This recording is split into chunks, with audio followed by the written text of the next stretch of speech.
Halo semuanya, jangan lupa ya saksikan video ini sampai full karena insya Allah video ini bermanfaat dan juga bisa mengedukasi dan juga memberikan pemahaman kepada kita semua. Oke, jadi tetap stay tune dan disaksikan terus sampai habis. Sip.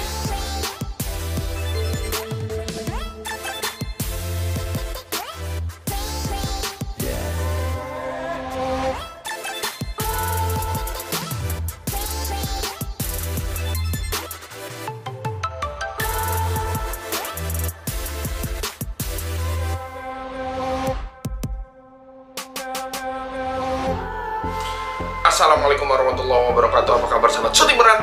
Oke, the power of Leslar. Alhamdulillah, senang banget. Apa kabarnya kawan-kawan dimanapun kalian berada, para Leslar baik yang ada di Indonesia maupun di luar negeri, baik yang pria maupun yang wanita. Semoga semuanya sehat. Masih berjumpa lagi dengan saya Raymond Molik, artis yang ganteng yang sedang karena yang bermain itu dilarang oleh agama. Saya akan menemani kalian lewat video-video pendek di channel ini selama 10 menit sampai dengan 20 menit ke depan, berbagi informasi seputar Leslar maupun informasi lain-lainnya kayak gitu. Karena luar biasa sekali berkat antusias kalian, channel ini terus berkembang, semakin berkembang lagi. Dan jangan lupa untuk tetap berikan saran lewat komentar, kritik. Kita akan terus berbenah diri kalau memang ada masukan-masukan yang sifatnya membangun dari kalian semua gitu. Kalau kalian juga punya ide-ide kreatif, boleh masukkan di situ dan juga jangan lupa like serta subscribe-nya. Nah, hari ini Abang ingin membahas seputar pertanyaan kawan-kawan dari pagi itu rame banget ya. Sebenarnya dari kemarin cuman pagi ini udah rame sekali, banyak yang nanya, "Bang, apa bener Bang Dodo udah nggak jadi manajer Bang Rizky Bilar?" Nah, itu jadi pertanyaan utama pada segmentasi video kali ini kayak gitu. Nah, dan juga banyak juga yang nanya tuh. Tadi juga Abang paling ingat ada satu pertanyaan yang lumayan bikin Abang kaget gitu. Jadi tadi ada yang bikin pertanyaan, "Bang, apa bener Bang Dodo udah nggak jadi manajer Bang Rizky Bilar?" Wah, Bang Rizky Bilar jangan gitu dong, kayak kacang lupa sama kulitnya. Nah, pertanyaan itu bikin Abang kaget dan sontak. Wah, kalau kayak gini caranya, pola pikirnya kita udah nggak bisa diem-diem aja nih. Kita harus bikin video untuk bantu jelasin sama kawan-kawan semua. Oke, nah sebelum Abang jawab yang pertanyaan tadi, Abang mau jelasin dulu nih sebelumnya ya kan, apa itu tugas-tugas manajer artis itu ngapa-ngapain aja sih kerjaannya, supaya kan kawan-kawan juga semuanya tahu gitu. Jadi nggak sekedar nebak-nebak kerjanya apa kayak gitu. Oke, pertama di sini Abang udah mau jelasin yaitu tugas manajer artis atau manajemen. Kan ada manajer yang secara personal atau manajer yang mengelola manajemen gitu kan. Manajemen itu biasanya dia membawahi beberapa artis, tapi juga ada yang personal tapi dia membawahi beberapa artis. Biasanya kalau manajemen itu dia manajer artis, dia punya anak buah yang suruh nemenin. Jadi di manajer ini ada asisten manajer yang tugasnya buat megang si A, megang si B, megang si C. Atau ada juga yang secara personal megang gitu. Kayak Abang dulu juga punya manajer barengan sama Bang Aziz Gagap gitu, satu manajer gitu. Dan itu bukan manajemen, jadi dia megang pribadi sendiri-sendiri. Dan kita terus terang juga bukan yang selalu harus ditemenin manajer, jadi aman-aman aja gitu. Walaupun misalnya Bang Aziz lagi syuting, manajer saya nemenin Bang Aziz, saya nggak ditemenin nggak masalah. Atau enggak Bang Aziz lagi syuting, dia nemenin saya gitu, saya juga nggak masalah, Bang Aziz juga nggak masalah kayak gitu. Nah, sekarang Abang mau jelasin tugas manajer artis. Yang paling pertama itu tugas manajer artis adalah membantu mencari job. Itu udah pasti, membantu mencari job. Nah, biasanya dia tuh akan mencari informasi seputar bukan lowongan kerja ya, kayak informasi tentang dibutuhin talent apa atau host apa kayak gitu.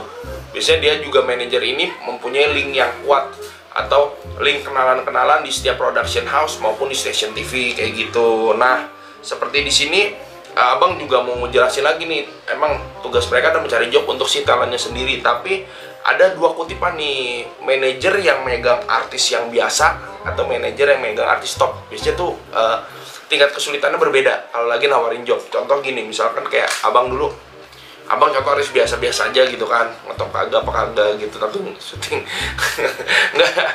Contohnya Abang lah ya, Abang yang misalkan artis biasa, itu perjuangan manajer Abang tuh jauh lebih berat daripada dulu dia harus nawarin Bang Aziz Gagap, contohnya gitu. Jadi misalkan Abang, dia tuh harus bener-bener bisa meyakinkan pihak yang ingin memakai jasa Abang gitu kan, untuk mereka bisa yakin gitu, oh skillnya memang sesuai dengan apa yang kita cari karakternya, dan juga oh anaknya bagus, attitude-nya baik, dan juga misalkan abang dulu komedian, oh lucu nih, skinnya bagus, jadi sesuai. Tapi itu juga kan harus bener-bener punya punya skill untuk meyakinkan yang luar biasa gitu, dan harus lebih ekstra nge-pushnya gitu ketimbang manajer-manajer yang sudah megang artis yang top gitu. Biasanya sih kalau artis yang top kan dokumentasinya juga sudah banyak di televisi gitu kan. Misalkan ada produser gue nyari bintang gini-gini, oh gue ada nih si A misalkan, oh ngetop banget, oh iya gue tahu tuh dia tuh gini. Jadi biasanya tuh tingkat kesulitan untuk nawarin kerjaannya tuh nggak sulit gitu. Atau bahkan lebih gampangnya lagi, ada orang yang udah nyari misalkan kayak Rizky Bilar, gue mau dong Rizky Bilar dong untuk ngisi produk gue, kontak personnya kemana ya? Kan nggak mungkin langsung ke Rizky Bilar, biasanya langsung ke manajernya, dia cari manajernya. Jadi kadang ada yang begitu, itu namanya kayak rezeki mutlak. Jadi dia nyamperin dia nyari tahu gitu. Nah, tapi ada juga manajer yang biasanya yang megang artis-artis yang masih biasa-biasa aja tuh, dia tuh cari informasi terus kadang artisnya dibawa untuk dikenalin apa segala macam.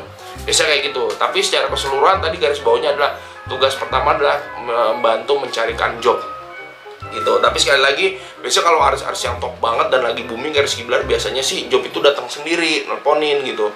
Gue mau tahu dong kontak personnya Rizky Bilar kemana ya? Atau manajernya yang mana ya? Biasanya gitu, jadi udah ngomongin sendiri. Jadi manajer tanpa harus menyodor-nyodorkan, kadang juga udah banyak yang cari gitu. Oke, yang kedua adalah negosiasi budget. Jadi mereka yang menegosiasikan gitu. Tugasnya itu nego-negoan, tapi tetap berdasarkan komunikasi terhadap talentnya. Manajer tuh udah pasti negosiasiin budget. Misalkan ke gue, Mon ada tawaran program nih misalkan gitu. Oh iya bang ya, budgetnya berapa bang? Misalkan gitu, se-episode 3 juta Mon. Bang, bisa nggak di-up dikit? Ya udah, lu mau minta berapa? Misalkan gitu kan. 4 juta ya bang? Yaudah 4 juta ya, ntar gue coba obrolin. Kayak gitu. Ini angkanya misalkan aja ya gitu ya, bukan berarti segitu honornya gitu. Nah, terus dia tuh nyampein 4 juta. Pak, bisa nggak Pak harganya up sedikit jadi 4 juta? Oh, bla bla bla bla bla bla. Misalnya mentok-mentok 3,5 juta gitu kan. Manajer juga nggak punya hak, walaupun di atas 3 juta ya, di atas 3 juta harga yang ditawarkan di awal, tapi dia nggak punya hak untuk memastikan terlebih secara personal gitu. Dia tetap harus koordinasi sama artisnya lagi. Oh, 3,5 juta nggak bisa naik lagi Pak, coba deh 3,5 juta. Ya udah, nelfon lagi, Mon gimana Mon nih, 3,5 juta ambil nggak? Kayaknya udah mentok nih Mon. Dia juga kasih pertimbangan gitu, juga kasih masukan untuk kira-kira bisa ditepush lagi atau enggak. Tapi kadang ada yang udah bang, gua nggak mau, gua maunya 4 juta, kalau nggak usah. Ada yang gitu. Tapi ada juga yang oh ya udah deh kalau gitu ambil aja Pak, yang penting udah naik daripada harga 3 juta gitu. Jadi masing-masing artis tuh punya taktik strateginya sendiri-sendiri gitu dalam mengelola atau negosiasi budget. Tapi yang pasti tameng pertamanya adalah seorang manajer gitu untuk maju negosiasi meeting harga gitu. Jadi meeting dan negosiasi budget itu ketuker tadi. Jadi dia meeting, ada yang pertemuan untuk negosiasi budget, biasanya di tempat makan atau di kantornya langsung gitu. Ya banyak tempat lah, tapi yang pasti itu poin keduanya adalah negosiasi budget. Tadi kan udah pertama bantu nyari job, nyari kerjaan, itu udah pasti. Karena kalau artis yang nggak punya job, jujur manajer juga pasti nggak ada penghasilan, karena kan dia biasanya dapat persentase dari total keseluruhan budget yang didapat dari talentnya. Dan poin kedua tadi kita udah bahas, itu negosiasi budget. Dia menegokan harga, dealing harga tentang harga artisnya itu mau berapa gitu. Nah yang ketiga yaitu yang pasti membantu mengatur schedule. Itu udah pasti. Biasanya ya kalau artis yang biasa-biasa isi schedule paling nggak begitu banyak ya kan ya, satu ya udah gitu. Tapi tetap dia ngaturin schedule. Walaupun kayak abang sempat di Trans TV, Trans 7 Lenong Rempong misalkan, satu program ya apa gimana pun dia juga bantuin gitu, ngatur schedule maupun bantu informasi ntar mau pakainya ini apa ya. Bisa gitu tuh enaknya tuh, kita koordinasi hanya dengan satu arah gitu, hanya kepada satu poin. Tapi ada juga yang langsung untuk urusan wardrobe langsung ke talentnya sendiri juga bisa gitu. Tapi yang pasti schedule tuh dibantu diatur. Jadi contoh kayak Rizky Bilar sama Bang Dodo ya, misalkan Mas Dodo ini ya, kan Rizky Bilar schedule banyak, di luar syuting pasti ada photoshoot, ada iklan, ada endorsement apa segala macam. Nah itu tuh tugasnya manajer gitu, untuk kayak Mas Dodo tuh ngaturin, Ki hari ini jam segini ya Ki di sini, terus habis itu lu kesini ya Ki jam segini, terus habis itu malamnya ada syuting lagi ya Ki ya, misalkan yang di Lesti apa di Indosiar gitu kan, Ki ya schedule Ki, terus dia bantu ngingetin, bantu ngingetin lagi, ntar pakai ini ya Ki ya, walaupun kadang waduk udah ngasih tahu sendiri gitu, tapi nggak ada salah untuk bantu ngingetin lagi, dan itu memang harus jadi tugas pokoknya gitu. Jadi bantu ngaturin schedule. Nah jadi dari situ tuh bisa membantu kerja artisnya supaya lebih ringan gitu. Karena terus terang dulu juga Rizky Bilar awal-awal pas pakai jasanya si Mas Dodo ini, abang juga nanya, Ki lu sekarang pakai manajer ya Ki ya? Gile keren loh. Terus kata Rizky Bilar, iya bang, karena terus terang gua ke Limpungan, schedule padet gitu. Jadi dasar utamanya pada saat itu saya nanya nama Rizky Bilar, yaitu dia udah bingung atur schedule, jadi butuh seorang manajer untuk bantu atur schedule gitu loh. Ketika awal-awal dia sama Dede Lesti kan ketemu di one man show tuh, terus jalan berapa minggu gitu kan, itu kan schedule padat banget, barulah dia pakai pakai jasanya Mas Dodo ini gitu untuk bantu atur schedule, karena schedule dia pada saat itu udah naik banget gitu, udah booming banget. Jadi dia pakai jasanya Mas Dodo ini untuk dibantu diaturin schedule-nya. Itu mungkin dasar utama yang sepengetahuan abang ya, kayak gitu. Nah, bantu nyikapin pertanyaan kawan-kawan tadi yang bilang, oh kayak kacang lupa sama kulitnya, saya pikir sih kurang tepat ya. Kenapa? Karena ini kan saling tugasnya kayak bermutualisme lah, saling melengkapi gitu. Jadi kalau boleh dibilang karena Mas Dodo juga Rizky Bilar jadi banyak ya, nggak juga, karena kan memang Rizky Bilar di awal juga kan, awal-awal di one man show tuh belum pakai Mas Dodo juga, terus dia udah naik karena sering kolaborasi juga, sering dibareng juga sama Dede Lesti gitu. Jadi saling ngisi sampai dengan naik, dan dia kelimpungan, jobnya banyak sampai dengan akhirnya bingung ngatur dan butuh seorang manajer kayak gitu. Jadi kalau dibilang kayak kacang lupa sama kulitnya, saya pikir enggak lah. Tapi juga bukan berarti juga misalkan Rizky Bilar ya ngelupain jasa-jasa Mas Dodo juga gitu kan, enggak juga gitu. Tapi saya juga bingung sih sebenarnya, terus terang soal masih jadi manajer atau enggaknya, saya juga belum tahu gitu, dan juga saya juga belum bisa kasih keputusan iya atau enggaknya. Tapi saya cuma mau ngurusin, ada pertanyaan kawan-kawan tadi juga tuh yang bilang kayak kacang lupa sama kulitnya, enggak lah, intinya saling melengkapi lah gitu. Jadi Rizky Bilar juga butuh seorang manajer juga butuh seorang Rizky Bilar. Jadi berkolaborasi gitu, bersimbiosis, mutualisme. Jadi di sini tidak ada yang dirugikan dan juga tidak ada yang merugikan kayak gitu loh. Jadi saya juga bantu pemikiran kawan-kawan juga. Jadi dalam berucap kalau bisa dipikirkan terlebih dahulu gitu, karena kan awalnya memang ya Allah udah ngatur rezekinya kayak gitu. Jadi nggak boleh bilang oh lupa ya, sekalipun misalkan gitu ya sudah tidak lagi gitu sama Mas Dodo, yang nggak lupa kacang sama kulitnya juga, mungkin ada sesuatu di belakangnya yang kita juga nggak tahu, abang juga nggak tahu gitu. Tapi kan sejauh ini mereka masih baik-baik aja gitu, tidak ada satu hal apapun gitu. Dan juga kita juga tugasnya adalah mendoakan gitu, semoga semuanya berjalan dengan baik-baik aja. Walaupun nih ya saya sih berharapnya semoga masih tetap berlanjut, tapi kalaupun tidak ya tetap bisa berkomunikasi dan bersilaturahmi dengan baik gitu kan.